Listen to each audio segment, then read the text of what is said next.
നാളെ നിന്റെ പേരും ഹോസ്റ്റൽ ചുമരിൽ ചുവന്ന രക്തം കൊണ്ട് എഴുതപ്പെടും.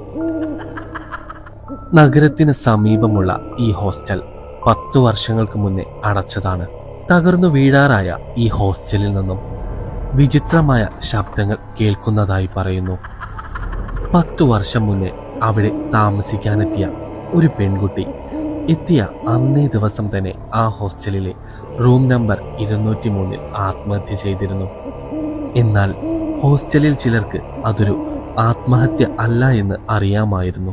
അവളുടെ മരണം നടന്ന റൂം നമ്പർ 203 പിന്നീട് ആരെയും താമസിപ്പിച്ചിരുന്നില്ല.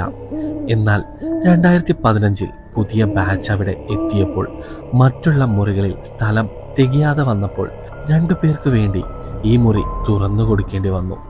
എന്നാൽ രാത്രിയിൽ 2 മണി ആവുന്ന സമയം ആ മുറിയിലെ അലമാരയിൽ നിന്നും ആരോ കൂർത്ത നഖങ്ങൾ കൊണ്ട് മാന്തുന്ന പോലെ ഒരു ശബ്ദം പുറത്തു വരാൻ തുടങ്ങി. രാത്രിയിൽ ഉറക്കം നഷ്ടപ്പെട്ട ഇവർ അതിനകത്തു നിന്നും ആരോ മന്ത്രിക്കുന്ന പോലെ ഇന്നും ഞാൻ ഇവിടെ തന്നെയുണ്ട് എന്ന ഒരു നേർത്ത ശബ്ദം കേൾക്കുമായിരുന്നു. ചില സമയം മുറിയിലെ വെളിച്ചമണച്ചാൽ ആരോ അലമാരയ്ക്ക് മുന്നിൽ നിൽക്കുന്ന പോലെ തോന്നുമായിരുന്നു. ഉറങ്ങുന്ന സമയം ആരോ മുഖത്തിന്റെ അടുത്ത് വന്ന് നാവുകൾ കൊണ്ട് തുടച്ചു പോകുന്ന തരത്തിലുള്ള നനവ് അവർക്ക് 2 പേർക്കും അനുഭവപ്പെട്ടിരുന്നു. അത് മാത്രമല്ല, കട്ടിലിനടിയിൽ നിന്നും ഇടയ്ക്ക് നീണ്ടുവരുന്ന കൈകൾ അവരെ പിടിച്ചു വലിക്കാൻ ശ്രമിച്ചതായും കഥയുണ്ട്.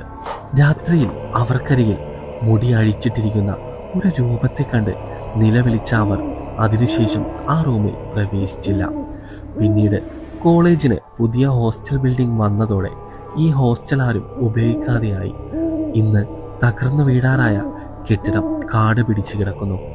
എന്നാൽ ഇന്നും അവിടെ നിന്നും ഒരു പെണ്ണിന്റെ അട്ടഹാസവും പൊട്ടിച്ചിരിക്കലും കേട്ടതായി പറയുന്നു.